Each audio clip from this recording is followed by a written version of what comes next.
I'm an elementary ed major here at High Point. I'm getting my master's in literacy, and today I'm going to do a TED Talk on Seesaw. Okay, so the first thing you're going to do when you get to Google is search Seesaw, and you're going to click the first one that pops up, and that's going to be the Seesaw website. This is what you're going to see, and over here in the corner is a sign in, and you're going to click that to sign in, and since I already have an account, it takes me straight to my page. And when you get to Seesaw, you see that you have a little board over here with a journal, activities, an inbox, skills, and a blog. And below that, it shows your class journal, which I have no items in currently, and it will have a list of students in your class. Right now, I only have one student, and I put her in as Sydney. So when you're over here, you can see that I have 2 students, and there are 2 ways to add the students to your board. You can do it down here and click Add Students. The way you would do this is just type in a name here. I already have myself and I put another student in, and then you click Add Students. Another way how to do it is to come down here to the student code. You click this and there's a QR code. It gives the directions as to how the students will get on it. You open Seesaw or the app, you choose I'm a student, and then scan the Seesaw QR code, and then they're in your class. And you can also print it for them.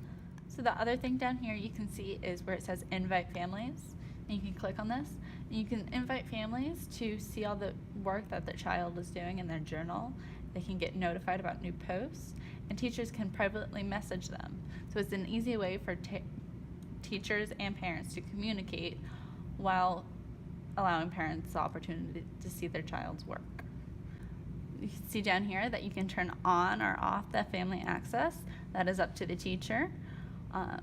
You don't have to have it on or off. That's up to your discretion. My name and my class.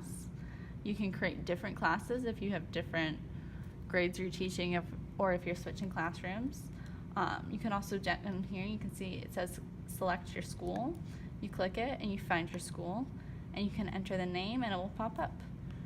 Right here, High Point University popped up, and I could choose it.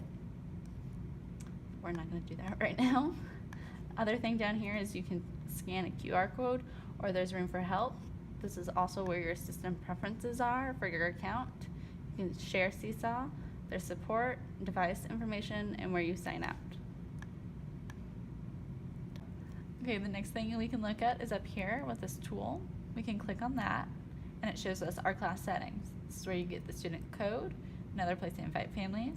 You can change your class name, your grade level. I have it set to kindergarten right now, but you can have any grade level you choose.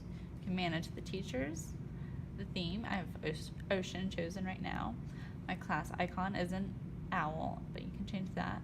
And then it goes into students. Right now I have it so that students can see each other's work. I can have that on, or I can turn it off, depending, and it will warn you. I'm gonna keep it on. You can also enable item editing. This is where all the student information is. Here's another way to enable the family access, class blog, your folders, management skills, and the other. You can reset and have active class here. So the next thing we're going to look at is our options over here. The first one is our journal, which we have right here, and we can see all this information that we just went over. The next is the activities. This you can share with your class or save for later. And over here it says that you can create activities for your students and have them all come into one place, kind of similar to how we have Edmodo. We also have an active library down here, and that takes us to all these options that we have. We have videos with a lot of different content. You can go back. Next thing we have is an inbox, and this is how you can send out an announcement to your entire class or to the family members if you choose to invite them. The next thing we have is the skills.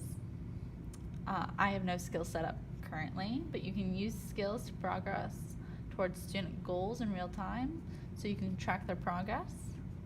The last thing we have here is the blog, and we have the blog to create a public website on the internet to show the student work if you choose to use that. So as you can see here, Seesaw is also an app, and when you log in, this is the first thing you can see, and it shows you what to do. click that, and you can see that on the iPad, the app has everything that the computer has. It has journal, activities, inbox, skills, and the blog, as well as the student codes, invite family, and all your tools. So for a student to add to their blog, I would click on the student, and right here we have share activity, post a student journal, or send an announcement. I'm going to click post a student journal, and then it gives us the options to upload a photo, a video, make a drawing, add a file, do some notes, or add a link. The note is one that we use the most often, and you can type in here and say, hello class, and post it. Another thing about the website Seesaw is that it is completely free. The website to create an account is completely free, as well as the iPad app. So there's no way that you have to pay anywhere in the website to add something. It's all provided to you. Another benefit of Seesaw is that Seesaw sends out a This Week in Review, and this you can see all the traffic on your site, the parent visits, the student logins, and all of that information. Another thing that students can do when they are on this that you have to approve beforehand is that students can upload pictures, record videos, draw something, and add links from the internet to share with their students.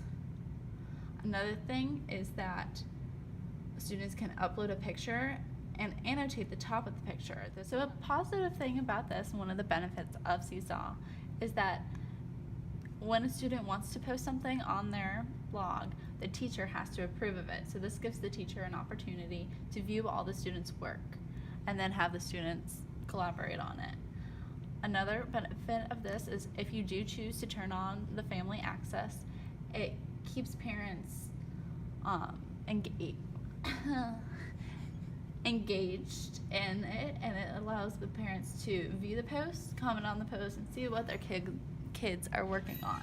So to add something to your board, you go over here and you click the green plus button. There's share activity, post a student journal, or send an announcement. I'm going to post a student journal. Over here we have the option to upload a photo, a video, a drawing, add a file, do some notes, or add a link. I'm going to choose to add a note, and I'm going to say, hello class, welcome to Miss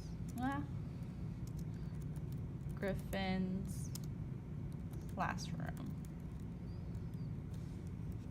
Then I'm going to hit the green check, and you can explain or reflect on it or edit the note.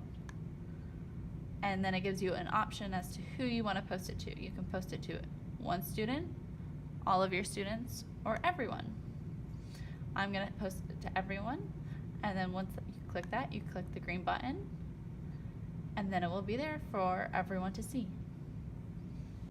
Although there are a lot of advantages to the site, there are also some disadvantages.